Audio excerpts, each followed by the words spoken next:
Last week, Dr. Michael Ryan, he's a leader at the World Health Organization, announced that in response to the spread of this virus, authorities may have to enter people's homes and remove family members, presumably by force. In most parts of the world, due to lockdown, most of the transmission that's actually happening in many countries now is happening in the household, at family level. In some senses, transmission has been taken off the streets and pushed back into family units. Now we need to go and look in families to find those people who may be sick and remove them and isolate them in a safe and dignified manner. Just so you know, we're coming to your house, seizing your children and, quote, isolating them in a safe and dignified manner.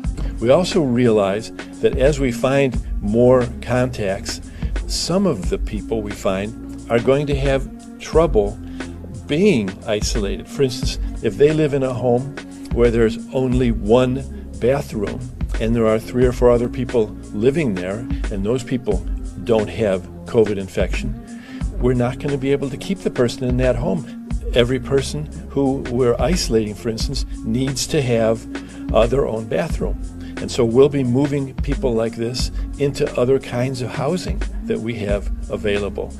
They'll also have other needs, perhaps, food, whatever it's going to be. The county will be there to back them up and to support them. But the purpose of this program is to bring on people. We're going to start with 10 people. We may bring on up to 50 or even more as the program grows and as we see the needs for it. As we do more testing, we will find more and more people who have COVID-19. And again, we'll isolate every one of them and we will find every one of their contacts and we will make sure that they stay quarantined and we'll check in with them every day. In other words, what this program means is that we're going to do a more complete job and we're going to do a more meticulous job of making it less and less possible for others in the county to run into someone with COVID-19 infection. It's not just our county that's bringing more people on. There are going to be thousands of people hired who will be these contact investigators throughout the state. And this is occurring in many, many other states as well, perhaps all of the states in our country. We will be giving intensive training to these people, training not only for identifying and finding contacts, but also in terms of how to be sensitive about doing it. We also realize that as we find more contacts, some of the people we find are going to have trouble being isolated. For instance, if they live in a home where there's only one bathroom and there are 3 or 4 other people living there and those people don't have COVID infection, we're not going to be able to keep the person in that home. Every person who we're isolating, for instance, needs to have their own bathroom. And so we'll be moving people like this into other kinds of housing that we have available. They'll also have other needs, perhaps, food, whatever it's going to be. The county will be there to back them up and to support them. You guys got to let everybody know this message that I'm about to give you, because this is something that I just found out. It's beyond belief. This is regarding a House resolution that was initiated on May 1st of this year, like 4, 5, 6 days. Well, I don't even know what day it is right now, but it was May 1st, introduced into the U.S. Congress. It's a House Resolution 6666. That is not an exaggeration. I have no idea how this works, but this is what the actual House resolution number is, 6666. And I'm going to read you what that House resolution is. Please make sure that you pass this on to every single person that you know. I don't care whether you're in the United States or not, you got to get this information out. House Rule 66, or House Resolution 6666, is for COVID-19 testing, reaching, and contacting everyone Act. The acronym is TRACE Act. Again, TRACE Act stands for testing, reaching, and contacting everyone. It was introduced by Bobby Rush, who is a Democrat from the state of Illinois. And they have introduced this bill into the House, and they're going to roll this out from a testing standpoint in Ventura County, California, which happens to be where I'm at right now. And I couldn't believe that I heard this, but basically this act is to allow individuals to come into your house, and if you've got a cough or somebody in your family has a cough, or you have a fever or anything that they determine that shows that you have COVID-19, regardless of if you've been tested or not. They will also test people, but remember that testing already has been shown to be there to be a high rate of false positives. False positives meaning you don't have COVID-19, but the test shows it's false positive. It's showing up as positive, so they call it a false positive. We already know from the studies previously done as far back as 1984, but as recently as 2018, that individuals that did not have COVID-19 or coronavirus, even in the cat model, cats that had never been exposed to coronavirus, tested positive if they had had a flu shot, if they had the trivalent or the covalent flu shot. And we don't know about the H1N1 shot. We don't know about the herpes zoster shot, the shingle shot. There's many other vaccines that people have gotten. We have no idea if people are going to be testing positive, have false positives based upon those tests.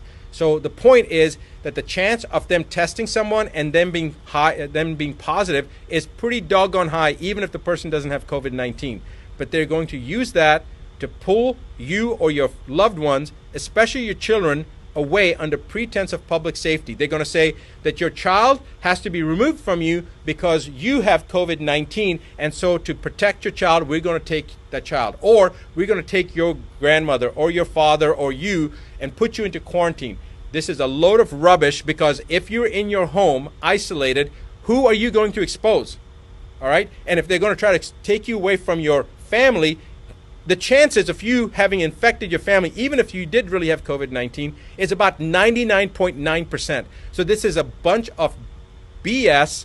They're using this as an attempt to further divide us as individuals. They divided us from our friends, from our social circles. Now they're dividing us from our own family units. This is the most ominous sign so far that we've seen. I want you to all wake up. I want you to pass this information on. I want you to tell every single person that you know what's happening. If you're not in the United States, I don't care. It's coming to your country as well. And if you're in the United States, you need to contact your representatives. Right now, if you go to askdrbuttar.com/ask, right underneath my image, you'll see that link.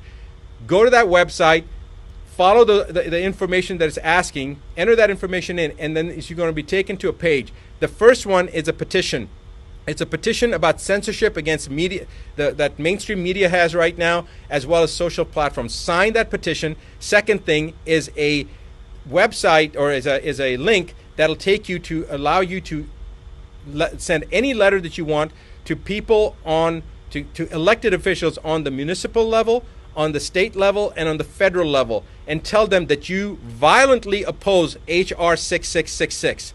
Every single person needs to do that right now. You don't have to even know your House members or your representatives or your governor or your mayor. You don't have to have any information. That link that we have, all you do is type in your name, your email address, and then click on your zip code, and it will automatically find your elected officials, and with one letter you'll get it to every single person. It's actually going to work for Australia, and it's also going to work I think Australia, UK, and Canada. I think it's coming down the pipeline. Right now it may only be working for the US, but our plan is within the next couple of days it will work for elected officials in Australia, in Canada, in the UK, and in the US. For right now it's in the US. So write down that you oppose H.R. 6666, the TRACE Act. The testing, I'm so flustered right now, I can't even think. What was it? Testing, Reaching, and Contacting Everyone Act.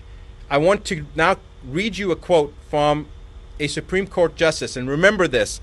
James Agler Fee said, "The privilege against self-incrimination, which is basically to ensure your freedom," and we're talking about the exact same thing here, to ensure your freedom, "is neither accorded to the passive resistant nor the person who is ignorant of his rights, nor to one indifferent thereto.